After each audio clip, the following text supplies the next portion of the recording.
Hello everyone, welcome back to my channel Ace Learning with Sneh. Today we are going to be doing the topic dissolution of partnership firm, under which we'll understand the meaning of dissolution and dissolution under insolvency method. So let's begin. The word dissolution means to wind up or to close down. So when business relations in a partnership firm comes to an end, it is known as dissolution of the firm. If a relationship between all partners of the firm is dissolved, then it is called dissolution of the firm, and in this case, the firm ceases to exist. Dissolution of the firm means dissolution of partnership, which means when the firm winds up, the partnership between the partners also ends.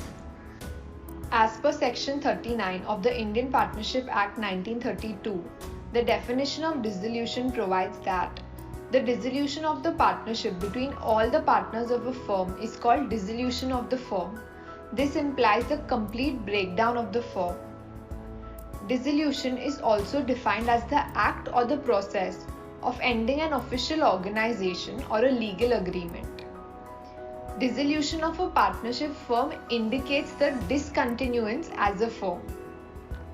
In case of dissolution under insolvency situation, insolvency is the situation wherein an individual or a firm cannot raise enough cash to meet his obligations or to pay debts as they become due for payment.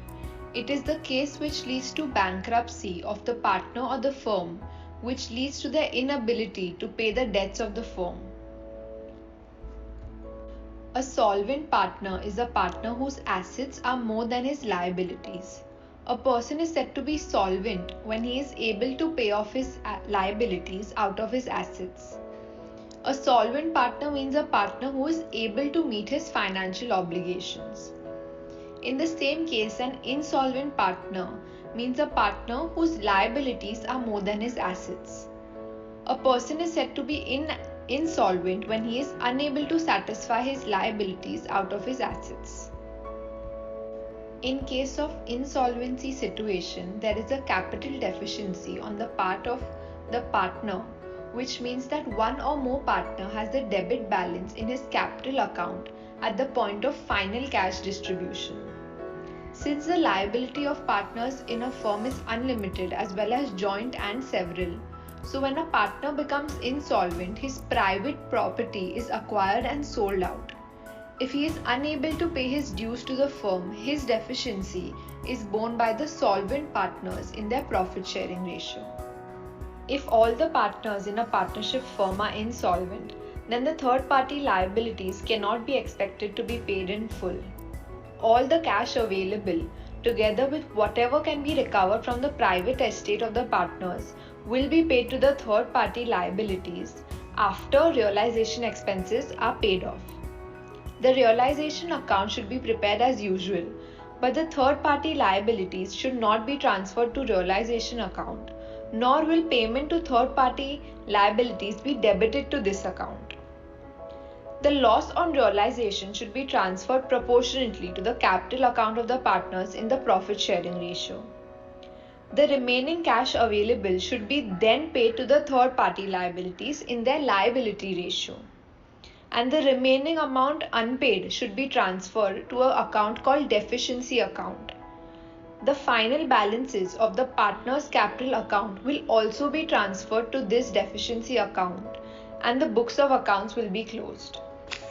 Making the distribution of capital deficiency of the insolvent partners, the first step is to transfer the sundry assets to the realization account at their book value. Once that is done, the third party liabilities will not be transferred to the realization account, but a separate account will be made for all the third party liabilities such as sundry creditors, bills payable, bank loan, bank overdraft, etc. After dissolution expenses are paid off and all the assets are realized, the realization account must be shut and arrived at a profit or loss on realization. This profit or loss on realization will be transferred to the partner's capital account in their profit sharing ratio. The debit balance of the partner's capital account will be then transferred to the deficiency account. The available cash is then distributed among the third party liabilities. And if there are liabilities more than one, then their liabilities will be transferred in their proportionate ratio. For example, if creditors are 30,000 and bills payable are 20,000, in this case the available cash will be distributed in the ratio 3:2. Thus, the third party liabilities are discharged only up to the possible limit and not fully. The deficiency account is then shut and the books of accounts are closed. With this, we have completed the topic dissolution of partnership firm under insolvency situation. Hope you all liked my video. Please don't forget to like and subscribe. Thank you.